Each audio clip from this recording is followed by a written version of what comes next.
How's it going, everyone? It's Derek Lamrue, and this is Vertical Anamorphic.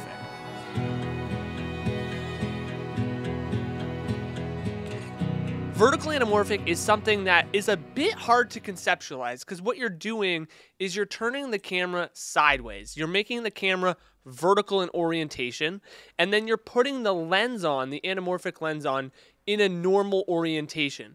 I've shot vertical anamorphic on a few projects now, and honestly, it might be one of my favorite looks. There's nothing quite like getting an image that's almost 4:3, but using the full sensor, using the full character of an anamorphic lens, and being able to put it on something like YouTube in horizontal format, or being able to put it on social media and have it in vertical format in a reel.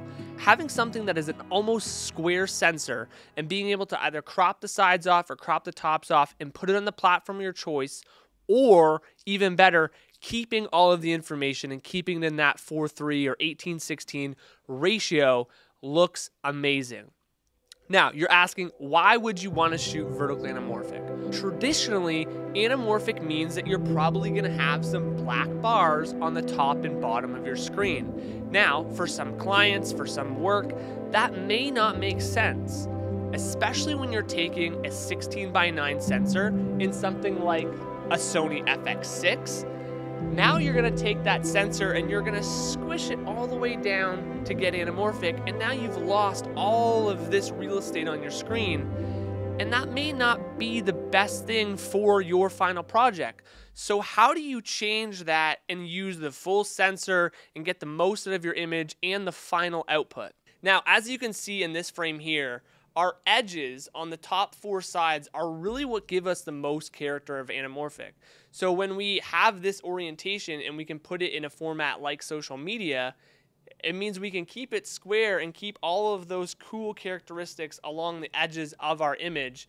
And that is one of the reasons why I love vertical anamorphic, is you get not only the bokeh, but you get the distortion and the characteristics of anamorphic, but you get to have them in a form factor that is not making your image full widescreen.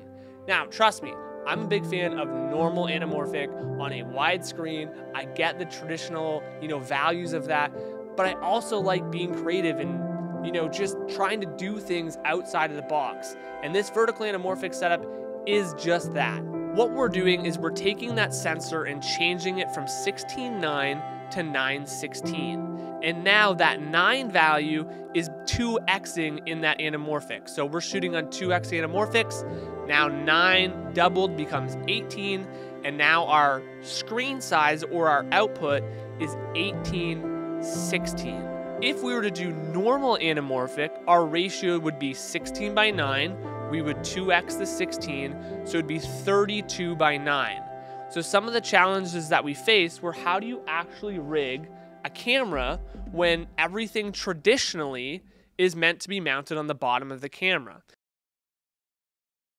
Now you have to start thinking about, okay, well, how am I going to mount everything so that I can not only shoot it handheld, I can shoot it on a tripod, I can shoot it on a gimbal, I can shoot it on a crane. You have to build out a camera package that now can do multiple different things that's not necessarily meant to be rigged that way. As much as I wish that sensors were square or could be turned or whatever now in 2024, they can't. So we have to do all this work to the camera to get it to its proper orientation. So this camera, you can see, is pretty much properly built, ready to go, minus a few cables and the battery. This camera is built out for vertical anamorphic. So you'll notice here that our monitor is turned sideways. Unfortunately, to my knowledge, these monitors don't have a rotate feature, so we just got to rotate this sideways. All of our information kind of gets a little bit skewed up, but now we can actually see what the final output is. The other thing in your monitor is you're going to have to go and find the 0.5 D-squeeze. So you're not looking for the 2 times D-squeeze, you're looking for the 0.5 D-squeeze. Okay, so you can see here that we have everything mounted vertically. If I was to do traditional anamorphic, it would look like this. So this is anamorphic not on, this is anamorphic on. And when we go into our D-squeeze, if I was to do a 2 times D-squeeze, which is what we would normally do in a normal orientation, it would look like this, which is not what we want. We want our image to be square And that's why we have to go to a 0.5, because we're stretching the image the opposite way from traditional anamorphic. Whether you're using something like an FX3 or an Alexa 35, this setup is possible. It doesn't matter what camera you're using, you can build a vertical anamorphic setup with any camera.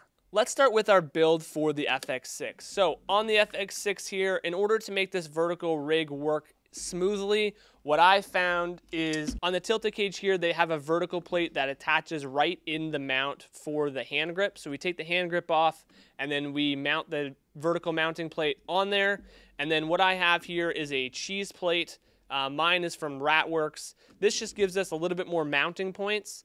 And then I've mounted the Bright Tangerine base plate to our bottom. So now I have a new base plate that I can mount rails and everything to the bottom of this. So you can either use these rails or use rails at the bottom here for rigging it out for your wireless, things like that. When it comes to your wireless, so this is our wireless video transmitter. I've mounted it in a couple different spots. Usually, you know, I like it out of the way if I'm trying to rig for handheld. So mounting it somewhere like on the traditional base plate, or you can mount it back on what would be the top of the camera on this side, because you do have plenty of mounting points. Now, the good part with our battery plate here is it can go in vertical or horizontal orientation. We don't really need to change anything on that front. The last thing that we need to change is how we rig our monitor. So we just need to make sure that our monitor is on some type of articulating arm so it can be rotated 90 degrees.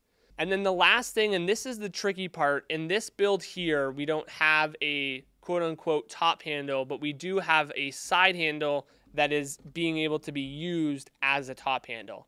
Now, in this situation where you're building out an Alexa 35, obviously the camera is a little bit bigger, but some of the same principles apply to building out an FX6. If we start with our main camera body for the Alexa 35, there's already a lot of mounting points to mount on the sides.